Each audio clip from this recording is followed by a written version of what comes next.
Dear student, अभी इस video के माध्यम से आप लोगों को मैं आईआर स्पेक्ट्रोस्कोपी के बारे में बताऊंगा। आईआर स्पेक्ट्रोस्कोपी जानने से पहले आपको जानना पड़ेगा कि स्पेक्ट्रोस्कोपी क्या है और स्पेक्ट्रोस्कोपी में कितने ब्रांच होते हैं और उसका क्या रीजन होता है। स्पेक्ट्रोस्कोपी सबसे पहले हम स्टडी करते हैं स्पेक्ट्रोस्कोपी, और इसके बारे में आप पहले से भी जानते होंगे कि स्पेक्ट्रोस्कोपी साइंस की वह एक ब्रांच है जिसमें इलेक्ट्रोमैग्नेटिक रेडिएशन EMR का इंटरेक्शन विथ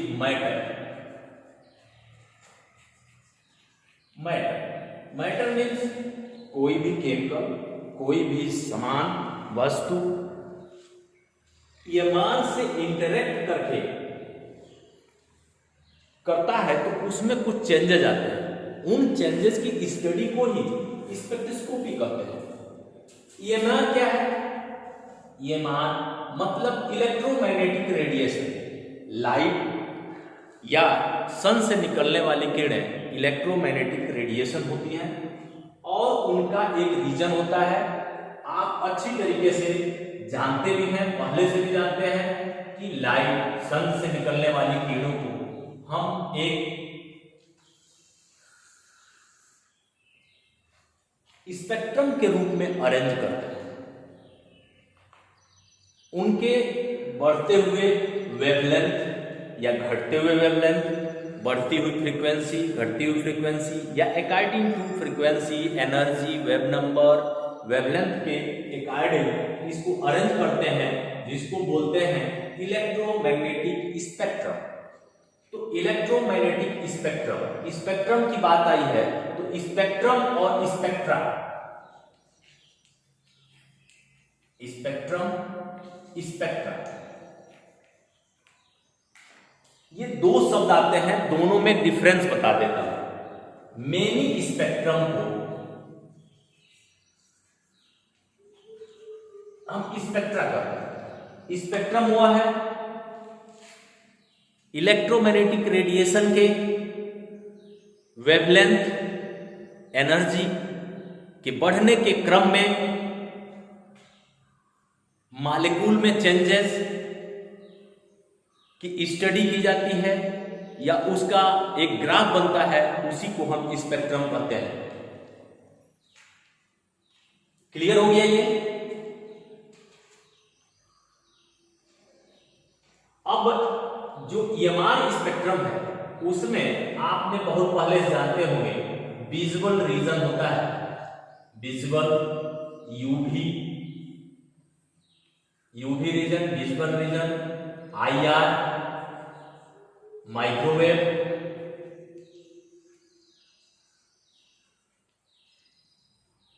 रेडियो वेव्स,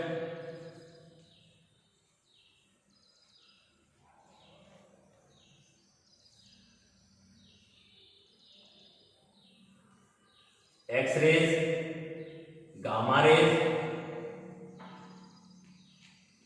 अब वेवलेंथ इधर से इधर की तरफ बढ़ता जाता है। मैक्सिमम वेवलेंथ इधर होती है, मैक्सिमम वेवलेंथ, मिनिमम।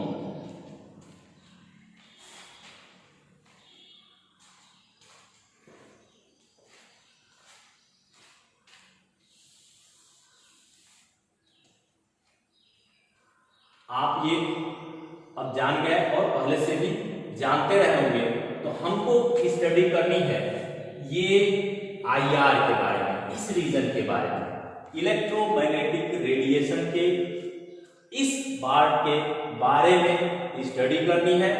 अब उसमें चलते हैं IR।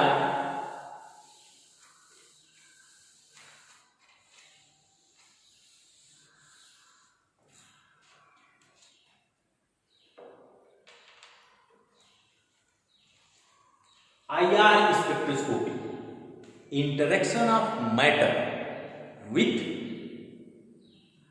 IR region of electromagnetic radiation. इस स्टडी को means study of IR region of electromagnetic radiation with matter is called IR spectroscopy. IR region कितना होता है, कितनी उसकी रेंज होती है इलेक्ट्रोमैग्नेटिक स्पेक्ट्रम में, वो हम जानते हैं। इसका रीजन होता है 12,500 सेंटीमीटर इनवर्स से लेकर के 40 सेंटीमीटर इनवर्स, और ये आपका है न्यू बार, मतलब वेव नंबर, इसको बोलते हैं वेव नंबर।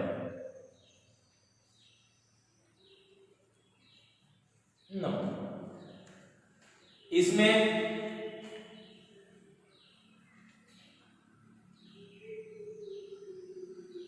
देखिए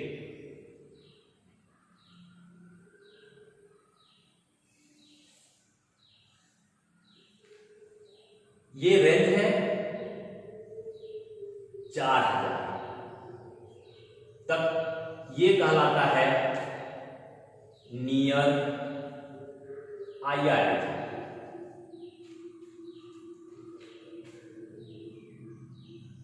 ये कहलाता है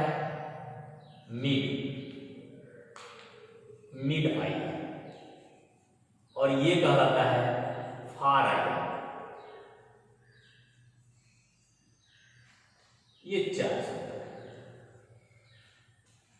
मिड IR के 2 पार्ट होते हैं। मिड IR के 2 पार्ट होते हैं, 4000 से लेकर के 1500 तक। इसको बोलते हैं 1500।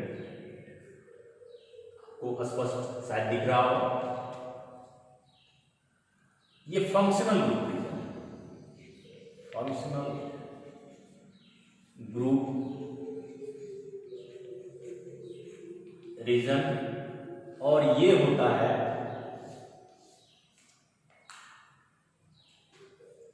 Fingerprint region.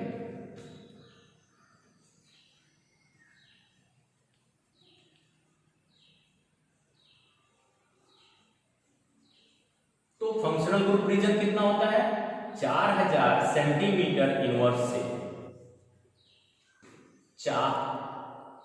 1500 centimetre inverse.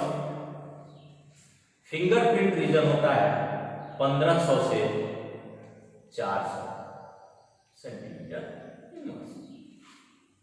Clear हो गया? इसमें इसको वेवलेंथ में भी इसको पढ़ सकते थे, लेकिन वेवलेंथ में मोस्ट इंपॉर्टेंट जो मेरा रीजन है वो है मिड IR। और मिड IR की जो ये पोर्शन है मिड IR, इस पोर्शन की जो रेंज होती है 2.5 माइक्रोमीटर से लेकर के 25 यहां 25 माइक्रोमीटर, 2.5 माइक्रोमीटर से लेकर के 25 माइक्रोमीटर होती है। लेकिन हम वेवलेंथ के रूप में इसकी स्टडी या प्रेजेंटेशन नहीं कर पाते हैं, क्योंकि इनकी जो यहां से यहां तक जो रेंज है वो 2.5 से 25, मतलब बहुत कम है। अब इसमें आप स्पेक्ट्रम बनाएंगे तो वो बहुत सी दिक्कतें आएंगी कि उसको अलग अलग नहीं कर पाएंगे, इसलिए इसको हम बदल देते हैं फ्रीक्वेंसी नंबर, और ये फ्रीक्वेंसी नंबर इक्वल टू होती है 1/λ। इसको आप अच्छी तरह जानते भी होंगे। तब इसको जब चेंज करते हैं माइक्रोमीटर 2.5 माइक्रोमीटर को, या इसको चेंज करते हैं तो ये आता है 4000 सेंटीमीटर इनवर्स से लेकर के 400 सेंटीमीटर इनवर्स। आप चेंज कर लेंगे अच्छी तरीके से, हमें पता है ये हो गया। उसके बाद से एक बात यहां और बताना चाहूंगा कि कभी भी किताब में या कहीं देखेंगे तो बात ये की गई है कि फ्रीक्वेंसी, ये हम पढ़ रहे हैं वेव नंबर, और वेव नंबर में पूरा प्रेजेंटेशन हम या पूरा वेव नंबर में ही इसके वैल्यू को रिकॉर्ड करते हैं, देखते हैं, लेकिन शब्दों में हम फ्रीक्वेंसी बोलते हैं बार बार कि फला ग्रुप की फ्रीक्वेंसी कितनी है। तो क्यों बोलते हैं ये आप देख लीजिए। आप जानते होंगे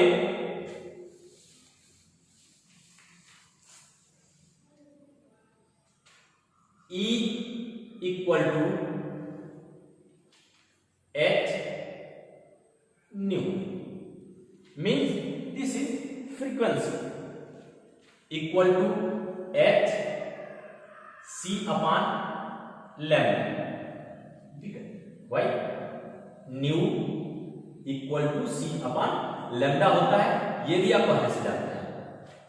तो इसको अगर पुटअप करते हैं यहां पे ये आ जाता है इक्वल टू, आप जानते हैं लैम्डा यहां से lambda equal to 1 upon nu bar, इससे हो जाएगा ये, इसका रेसिप्रोकल है।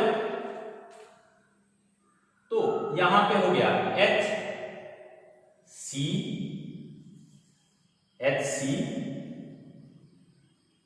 और यहां से हो गया upon 1 upon nu bar equal to H C nu bar. आप देखिए अब इस समीकरण से आपको क्या इंफॉर्मेशन मिलती है कि न्यू प्रोपोर्शनल टू न्यू बार, दोनों एक दूसरे के प्रोपोर्शनल होते हैं। इसलिए कहा जाता है इसके वेव नंबर को अगर शब्दों में कहते हैं तो हमेशा कहते हैं उसकी फ्रीक्वेंसी या किसी फला ग्रुप की कितनी फ्रीक्वेंसी है वो हम बताते हैं। अब यहां से आप रीजन पता चल गया आपको कि इतने से इतने तक रीजन होती है, तो कितने से कितने तक होती है आपको याद भी हो गया होगा अभी तक कि आईआर रीजन कितनी होती है। अब आपको मैं बताऊंगा बेसिक एंड प्रिंसिपल आईआर के क्या होते हैं। आईआर इंफ्रारेड स्पेक्ट्रोस्कोपी, हालांकि पहले बताना चाहिए था ये इंफ्रारेड स्पेक्ट्रोस्कोपी है, और इसमें जब आईआर रीजन की इलेक्ट्रोमैग्नेटिक रेडिएशन किसी मैटर पे पड़ता है तो उस मैटर में कुछ चेंजेज होते हैं। तो इस रीजन के इलेक्ट्रोमैग्नेटिक रेडिएशन पड़ने से क्या चेंजेस होते हैं, किसी भी मॉलिक्यूल की बॉन्ड में रोटेशन होता है प्लस वाइब्रेशन होता है। वाइब्रेशन भी होता है, रोटेशन भी होता है। जैसे मान लीजिए कि कोई बॉन्ड है ए और बी के बीच, ये बॉन्ड है, ये बॉन्ड कोई रिजिड बॉन्ड नहीं है, ये बॉन्ड एज ए स्प्रिंग है।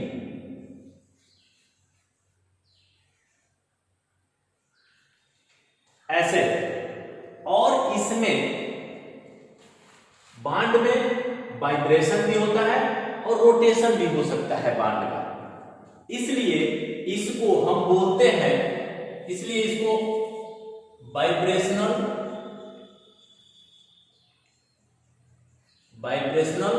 रोटेशनल स्पेक्ट्रोस्कोपी भी बोलते हैं।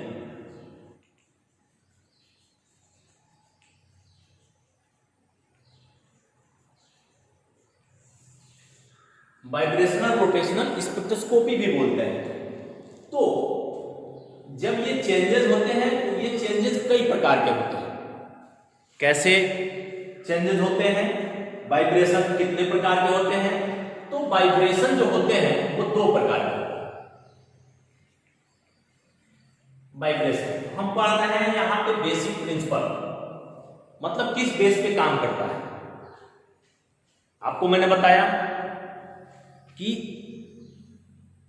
दो अगर एटम किसी बांड से बंधे हुए हैं तो उनके बीच हलचल पैदा करता है IR रीजन का EMR, इलेक्ट्रोमैग्नेटिक रेडिएशन।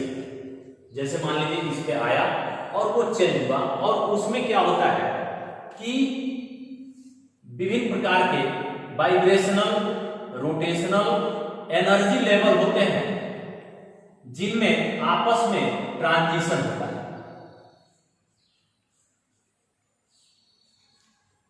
अब ट्रांजिशन होता रहता है, एनर्जी प्राप्त हुई इसको और अपने ये ग्राउंड स्टेट से एक्साइटेड स्टेट में चला जाता है। हम उसी को रिकॉर्ड करते हैं कि कितनी एनर्जी एब्जॉर्ब होती है और उसकी स्टडी करते हैं। अब देखिए तो वाइब्रेशन कितने प्रकार का होता है, यहां पे जान लेते हैं। वाइब्रेशन में स्ट्रेचिंग वाइब्रेशन होता है। पहला स्ट्रेचिंग,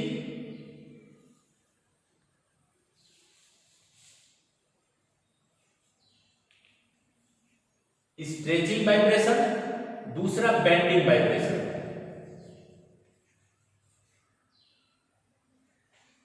स्ट्रेचिंग भी दो प्रकार का होता है, symmetrical, asymmetrical.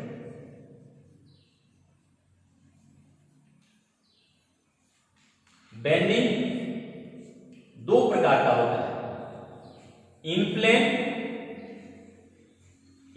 Bending, out of plane bending.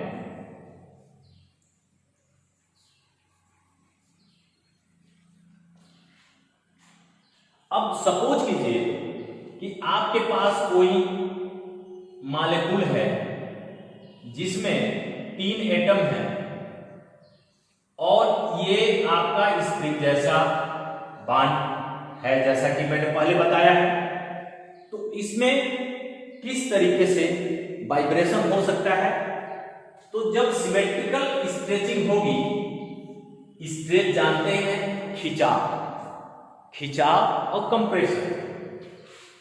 अब इस बांड में A, B, C अगर ये है, तो अगर दोनों बांड दूर जा रहे हैं सेंट्रल एटम से तो उसे कहा जाएगा सिमेट्रिकल स्ट्रेचिंग, या दोनों पास आ रहे हैं तो हो जाएगा सिमेट्रिकल स्ट्रेचिंग। एसिमेट्रिकल स्ट्रेचिंग में अब इससे आप अंदाजा लगा चुके होंगे कि एक अंदर आ रहा हो, एक टुवर्ड्स द सेंट्रल एटम और एक उससे दूर जा रहा हो, तो ये हो जाता है एसिमेट्रिकल स्ट्रेचिंग। अब हम पढ़ते हैं बेंडिंग वाइब्रेशन में स्ट्रेचिंग नहीं होता है, लेकिन इसके जो बांड है एक दूसरे के कंपैरिजन में बेंड करते हैं। अब बेंड कई प्रकार के हो सकते हैं। अब प्लेन में, जैसे मान लीजिए कि वो जो हमने एग्जांपल दिया है वो ऐसे है, तो अगर ऐसे है तो ये एक प्लेन है। अब इस प्लेन में ही इसको कितने प्रकार के बेंडिंग हो सकते हैं? एक ये हो सकता है कि आपस में ऐसे एक दूसरे के पास बांध है और उससे दूर जाए, इसको बोलते हैं सीजरिंग।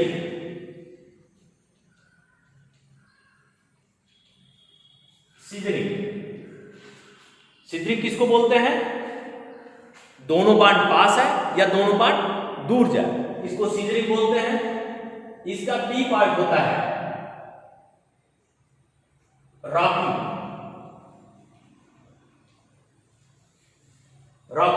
रॉकिंग क्या होता है? दोनों बांध एक साइड है या दोनों बांध इस साइड जाए। प्लेन में ये प्लेन है, दोनों बांध इधर जाए या दोनों बांध इधर है, तो ये हो जाता है रॉकिंग। अब आउट ऑफ प्लेन मतलब इस प्लेन से हट के ये हो सकता है एक बांध इधर जाए एक बांध इधर है, तो जब ऐसे होगा ऐसे, तो इसको बोलते हैं ट्विस्टिंग।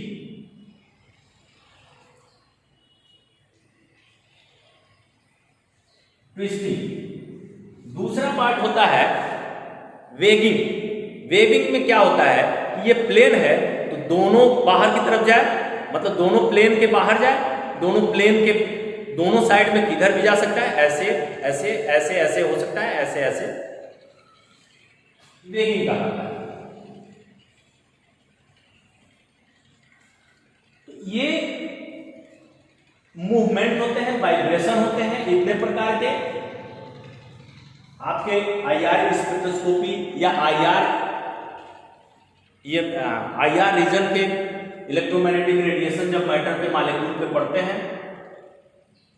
अब आप अच्छी तरह जान गए होंगे कि ये सिंपली आईआर रीजन किस पे इफेक्ट डालता है, किस मॉलिक्यूल के किस पार्ट पे इफेक्ट डालता है, तो उसके बांड को डिस्टर्ब करने में इसकी मुख्य भूमिका रहती है।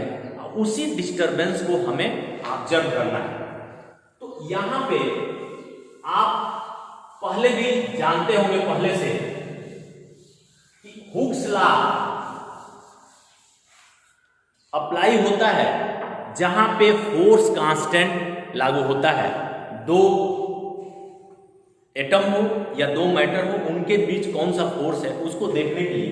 तो यहां पर हम लोगों ने भी तो वही देखा है, ए और बी के बीच स्प्रिंग रूपी एक बांड है। अब इनमें कौन सा फोर्स, कितना फोर्स लग रहा है, तो आगे हम इसमें देखते हैं हुक्स लॉ कैसे अप्लाई करता है। तो Hooke's law mu equal to 1/2 pi c root k upon mu. k क्या है? k आपका यही बता दे रहे हैं, k फोर्स कांस्टेंट है,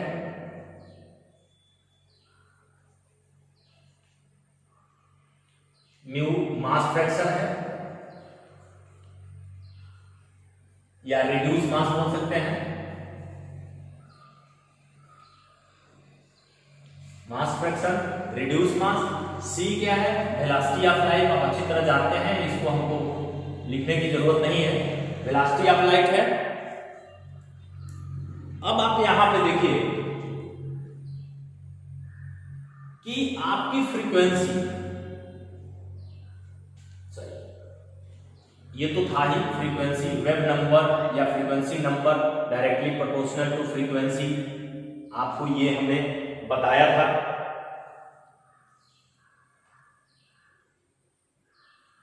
अब ये डायरेक्टली प्रोपोर्शनल किसके हैं यार? के और इनवर्सली प्रोपोर्शनल किसके हैं? मास। म्यू इक्वल टू आप अच्छी तरह जानते हैं m1 m2 अपान m1 प्लस m2 मीन्स ये होगा a का भार b का भार अपान दोनों मल्टीप्लाई अपान दोनों का प्लस कर लीजिए, वो रिड्यूस मास होगा। तो आप यहां पे देख लिए कि दोनों में एक उसके प्रोपोर्शनल है और एक उसके रेसिप्रोकल। तो आप इससे अंदाजा लगा सकते हैं कि अगर फोर्स कांस्टेंट इंक्रीज करता है, अगर k की वैल्यू बढ़ती है फोर्स कांस्टेंट की, तो म्यू बार भी बढ़ेगा।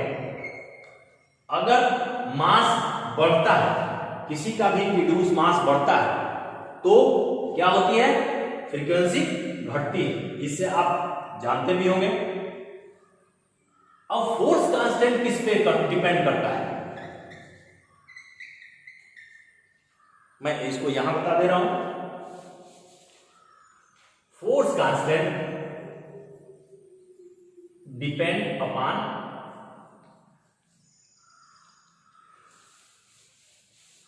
हमने यहां बता दिया कि अगर मास, एटम के मास इंक्रीज करते हैं तो वेव नंबर क्या होगा? डिक्रीज करेगा। ये आप समझ लीजिए। अब फोर्स कांस्टेंट किस पे डिपेंड करता है? देखिए, फोर्स कांस्टेंट डिपेंड करता है बॉन्ड स्ट्रेंथ पे।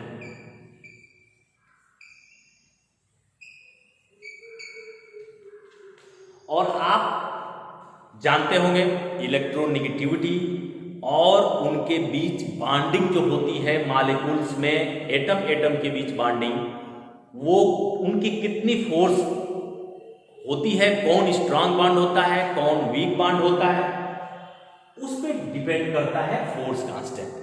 तो इससे आपको एक आइडिया लग गया होगा कि अगर सिंगल बॉन्ड सी है, हम ऑर्गेनिक केमिस्ट्री में अगर किसी कंपाउंड को लेते हैं, उसमें कार्बन के बीच अगर सिंगल बॉन्ड है, तो उसमें बॉन्ड स्ट्रेंथ इसकी जितनी होगी उसकी कोई μ1 वैल्यू होगी।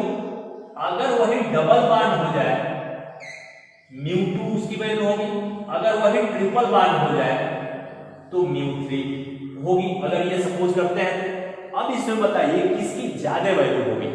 तो सबसे ज्यादा वैल्यू अगर किसमें ज्यादा फ्रीक्वेंसी लगेगी डिस्टर्ब करने के लिए या वाइब्रेशन करने के लिए, इसका बॉन्ड स्ट्रेंथ ज्यादा होगा, फोर्स कांस्टेंट ज्यादा होगा। तो जब फोर्स कांस्टेंट ज्यादा होगा तो इसकी फ्रीक्वेंसी भी ज्यादा होगी, इसका मतलब उसका वेव नंबर भी ज्यादा आएगा। रिकॉर्ड करेंगे तो इसमें ज्यादा डिस्टर्बेंस के लिए ज्यादा एनर्जी की, आप ये भी जानते होंगे, E directly proportional to nu, मतलब ज्यादा एनर्जी की जरूरत पड़ेगी इसको डिस्टर्ब करने के लिए, या इसमें एब्जॉर्प्शन दिखाने के लिए, या इसको वाइब्रेट कराने के लिए। तो यहां से आपने एक क्लियर कर दिया, 3 ज्यादा हो गई, 2 μ1, ये आप समझ गए इसको। अब बॉन्ड स्ट्रेंथ कैसे बढ़ता है घटता है ये आप अच्छी तरह जानते हैं।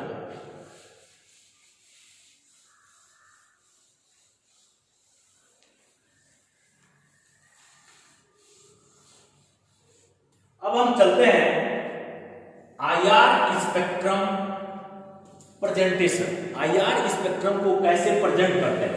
आईआर स्पेक्ट्रम को प्रेजेंट करने के लिए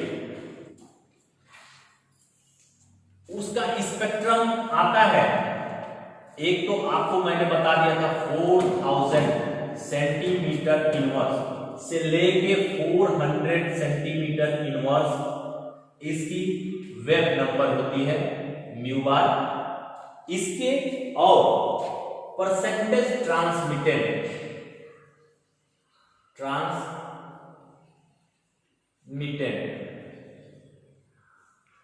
परसेंटेज ट्रांसमिटेंट के बीच एक ग्राफ लिया जाता है, प्लॉट होती है, उसी को आईआर स्पेक्ट्रम कहते हैं। कैसे होता है देखिए, अगर आईआर रेज किसी मॉलिक्यूल पे पड़ती है तो अगर टोटल इसमें कोई एब्जॉर्प्शन न हो, ये इस रेज का कोई भी इसमें एब्जॉर्प्शन न हो तो ये कंप्लीटली वैसे निकल जाएगी। जैसे मान लीजिए कि 4000 रीजन के आसपास कोई एब्जॉर्प्शन नहीं हुआ और यहां से 0 से लेके या 50 मान लीजिए, यहां 100 मान लीजिए, तो कोई एब्जॉर्प्शन नहीं हुआ तो एज ए सच ये ईएमआर वैसे ही निकल जाएगा। तो यहां पे ट्रांसमिटेंट पूरा होगा, 100% ट्रांसमिट कर गया, वो निकल गया, पास थ्रू हो गया। अब मान लीजिए कि 3000 के आसपास, 3000, 2000, 1000 के आसपास अगर इसमें कोई ऐसा ग्रुप डाले या ग्रुप है जो कि 3000 के आसपास क्या करता है कि वो वाइब्रेशन एब्जॉर्ब कर लेता है और वाइब्रेट करने लगता है, तो वाइब्रेशनल फ्रीक्वेंसी उसकी मैच कर जाती है। जैसे कोई ग्रुप है, उसकी कोई वाइब्रेशनल फ्रीक्वेंसी है कि इस फ्रीक्वेंसी पे वो डिस्टर्ब होगा और वो आने वाले रेंज से मैच किया, तो मैच करने के बाद से तो वो उसमें डिस्टर्ब होगा और वो एब्जॉर्ब कर लेगा।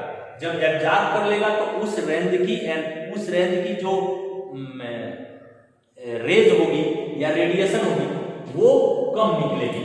तो देखिए यहां पर 3000 के आसपास ये कितना होगा, लगभग 20% ट्रांसमिट किया है, बाकी 80% एब्जॉर्ब हो गया है मॉलिक्यूल। ठीक, अब समझ गए होंगे आप। उसी तरह 200 2000 के आसपास मान लीजिए हो गया, 1500 के आसपास हो गया। तो इस तरीके से जिस रीजन की, जिस वेव नंबर की या जिस एनर्जी की रेडिएशन एब्जॉर्ब हो जाती है, वो परसेंटेज ट्रांसमिटेड उसका बहुत कम होता है, वहां पे पीक आती है।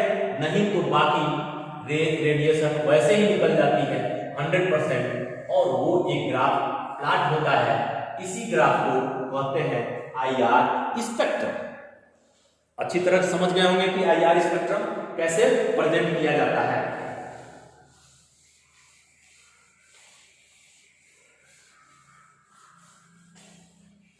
अब absorption value of functional group, बहुत से फंक्शनल ग्रुप हैं, उनकी एब्जॉर्प्शन वैल्यू देखते हैं। एब्जॉर्प्शन वैल्यू, अब जैसे मान लीजिए OH, और मेनली IR का उपयोग या एप्लीकेशन IR का है वो ऑर्गेनिक कंपाउंड के फंक्शनल ग्रुप के डिटेक्शन में किया जाता है कि उनके फंक्शनल ग्रुप किस रेंज की इलेक्ट्रोमैग्नेटिक रेडिएशन से वाइब्रेट होते हैं और उनको डिटेक्ट किया जा सके। तो आप जानते होंगे उनके बॉन्ड स्ट्रेंथ पे डिपेंड करता है। अब विभिन्न प्रकार के फंक्शनल ग्रुप हम लिखेंगे और उनका रीजन लिखेंगे। किस पे एब्जॉर्ब होता है? OH का। OH का अगर फ्री OH है वो 3600 सेंटीमीटर पे एब्जॉर्ब है।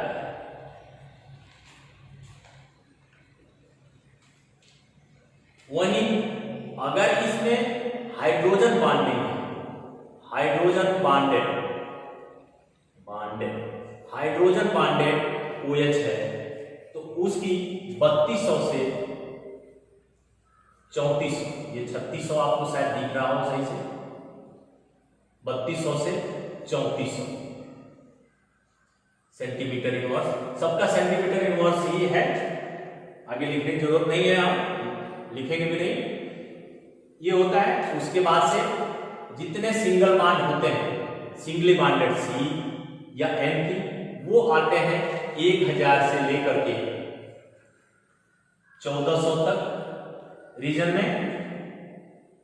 डबल बॉन्ड जितने होते हैं, C triple bond C double bond N, C double bond O, ये जितने होते हैं इनकी रेंज होती है 1500 से लेकर के 1750। इनकी देखिए बॉन्ड स्ट्रेंथ तो बढ़ रही है ना।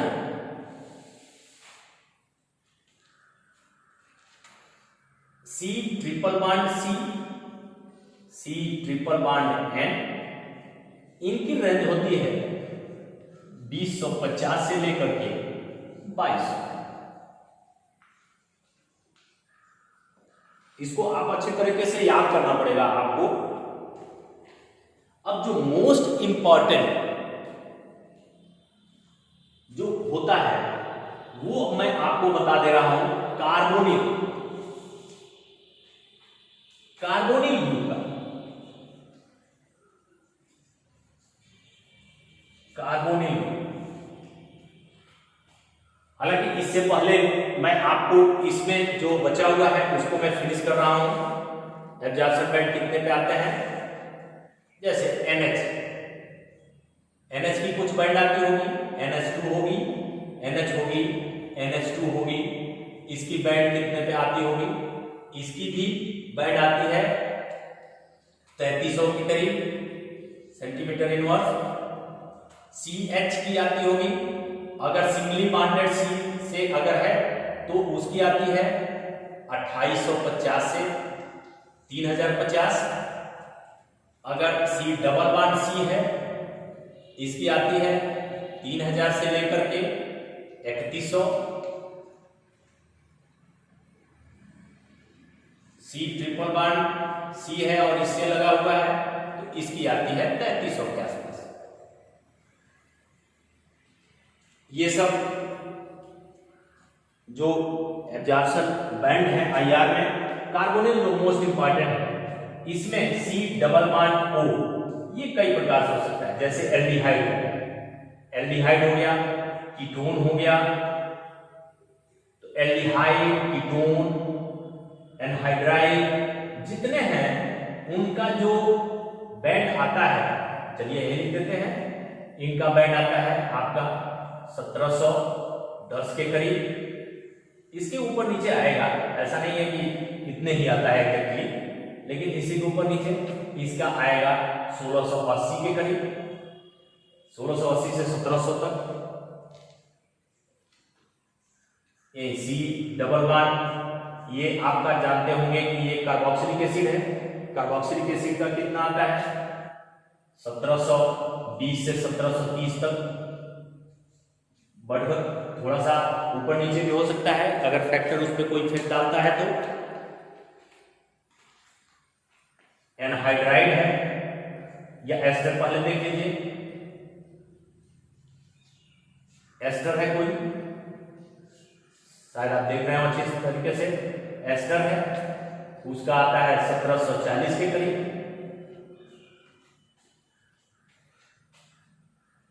और एस्टर, एस्टर हो गया। एनहाइड्राइड, एनहाइड्राइड है ये OC डबल बॉन्ड O, ये इसका आता है 1750 के पास। एसिड कोलाइड, एसिड हाइलाइट कहिए, X, X मीन Cl भी हो सकता है, Br भी हो सकता है। इसकी कितनी आती है, ये 1800 के करीब आती है, 1750 से लेके 1750 से लेके 1800। अब ये जो आप कुछ तो अनुमान लगा चुके होंगे कि ये जो पीक आए हैं जिसपे एब्जॉर्प्शन होता है यार, वो क्यों होता है, इनकी बॉन्ड स्ट्रेंथ के ऊपर डिपेंड करता है और मास के ऊपर डिपेंड करता है। जैसा कि हुक्स लॉ में हमने देखा है, उससे ये वाइब्रेशन होता है। तो ये सब वाइब्रेशनल फ्रीक्वेंसी है इनकी, जो आप समझ लीजिए।